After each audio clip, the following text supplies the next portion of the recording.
Welcome to D2Football.com's coach interview with Upper Iowa Peacock head coach Jason Hoskins.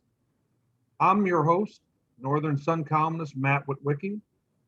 Coach, you've been in charge of the Peacocks for over a year now. No gameplay yet. This has got to be a weird feeling for not only your staff, but for also your players. How have you guys managed during that time?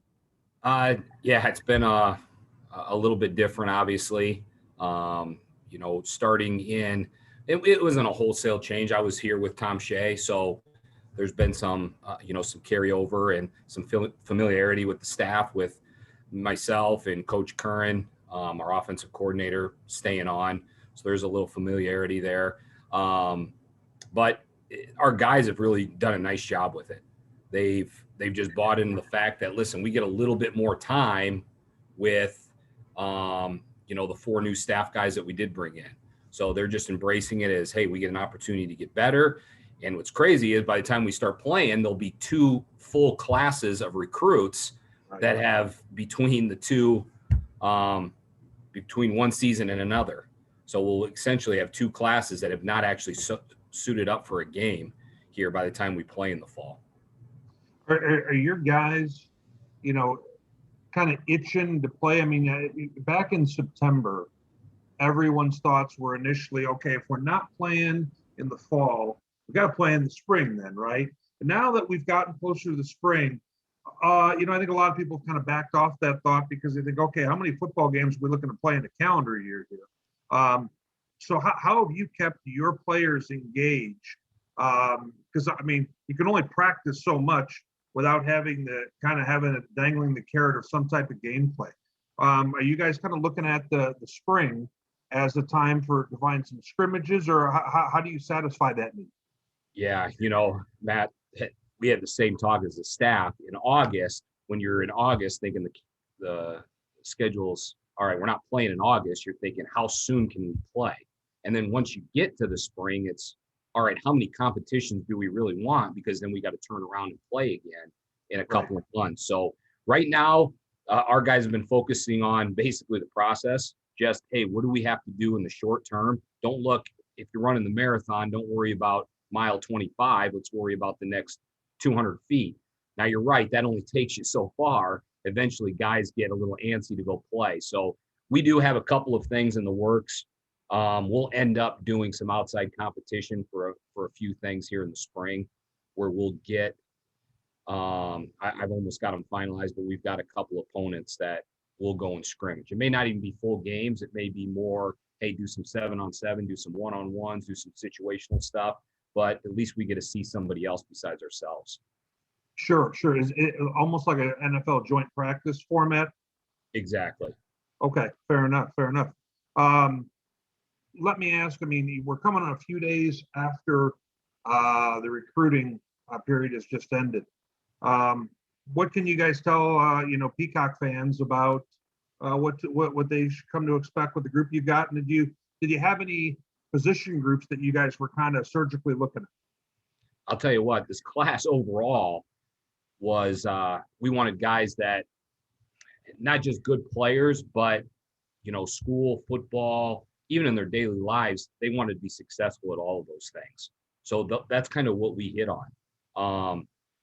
And we felt like we kind of hit a home run with a lot of these kids, where we found the right guys that were both exactly what we were looking for athletically, and some of these kids that were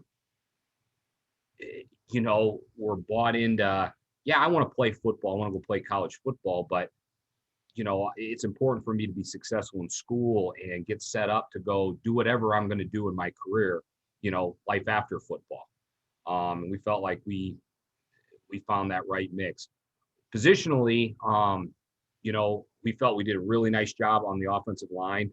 We got some young men there that we feel may be able to come in and compete fairly early. Tight end was another spot we felt we did really well at. We got a few numbers at D line that we're really excited about. Got a couple of nice pieces at defensive back, and got a receiver that we really felt is going to be able to help us.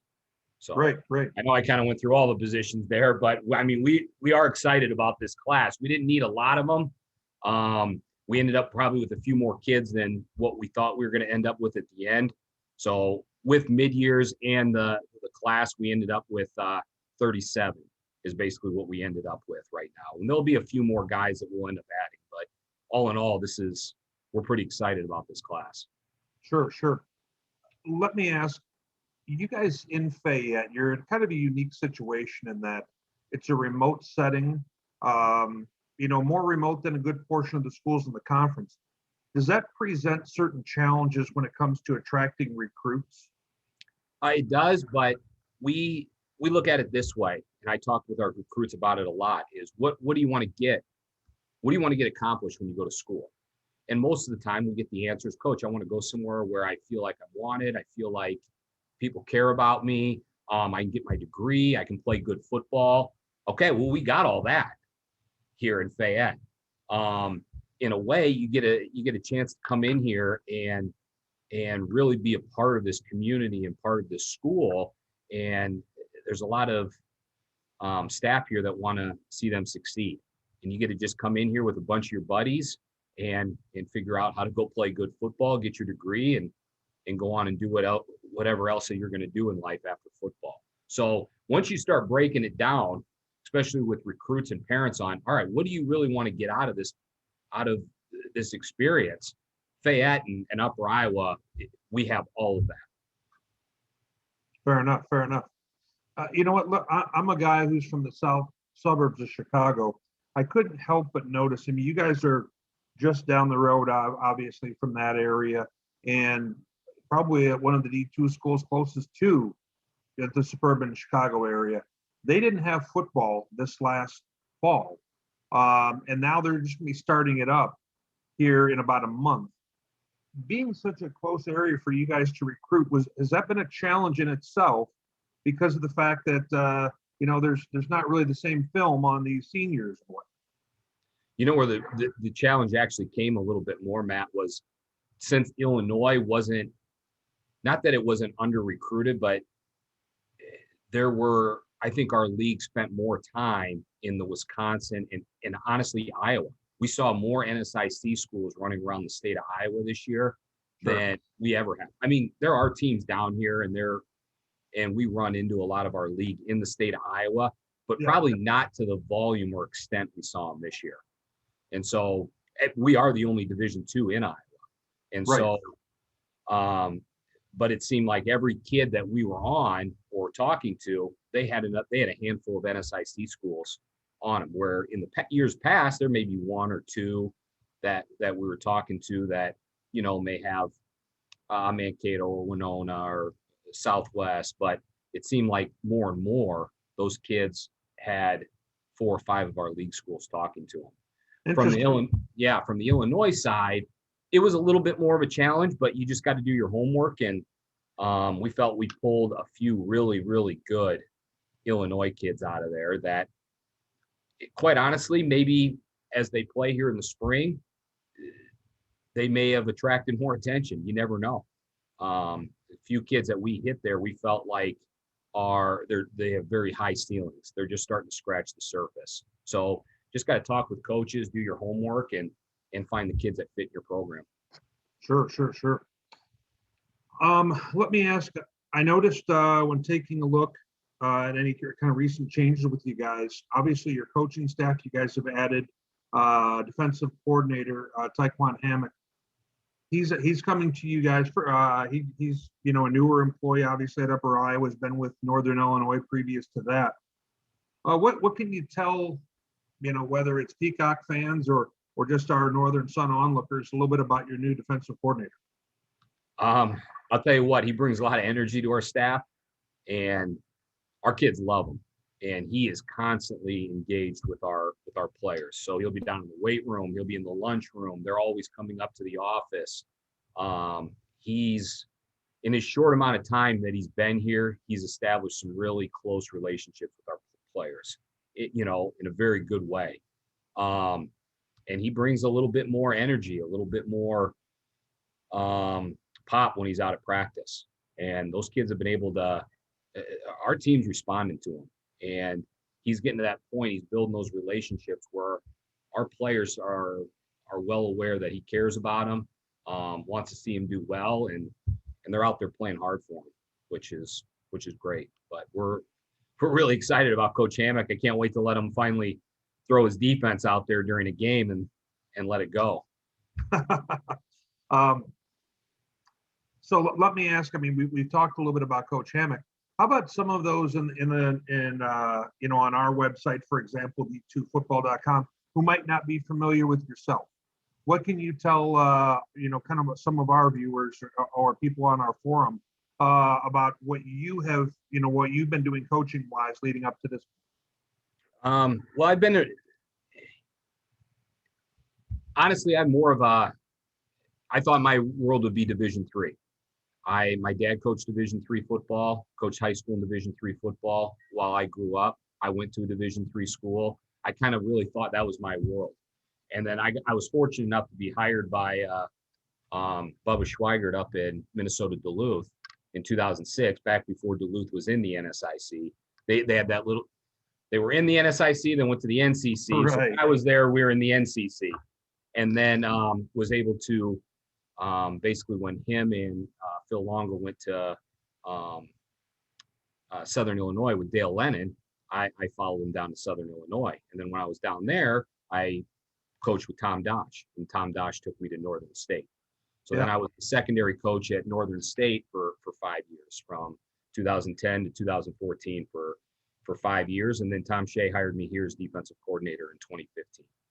So I was here for a couple of years, was actually out of football for a couple of years, and then came back here to Upper Iowa before I was promoted. So actually Duluth and Southern Illinois, when I was a GA, I was on offense. And then my first full-time football job was on defense. So Tom Dosh hired me as a defensive guy, even though I'd spent most of my career up to that point on offense.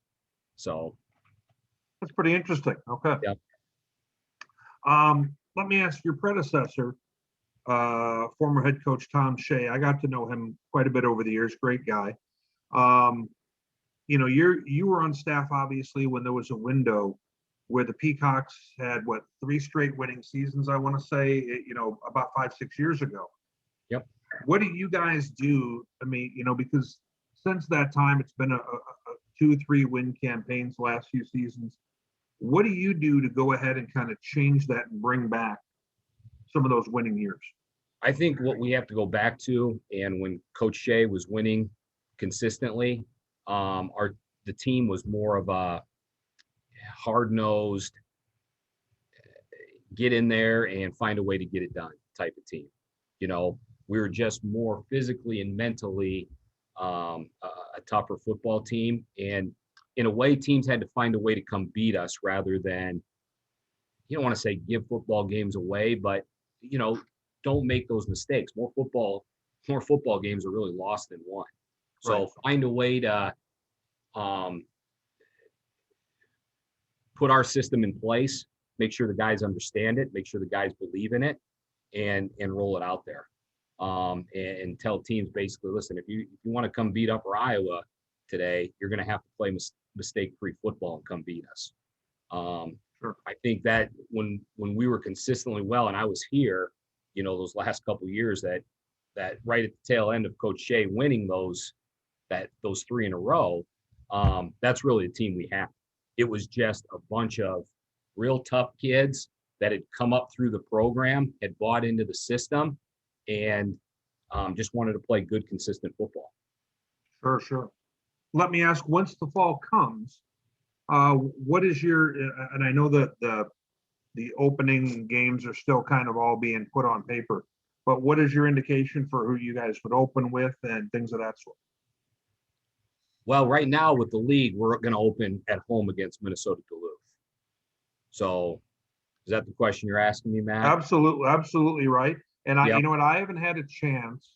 Well, not that I haven't a chance. I haven't made the time to swing out to Fayette during my time writing for the Northern Sun.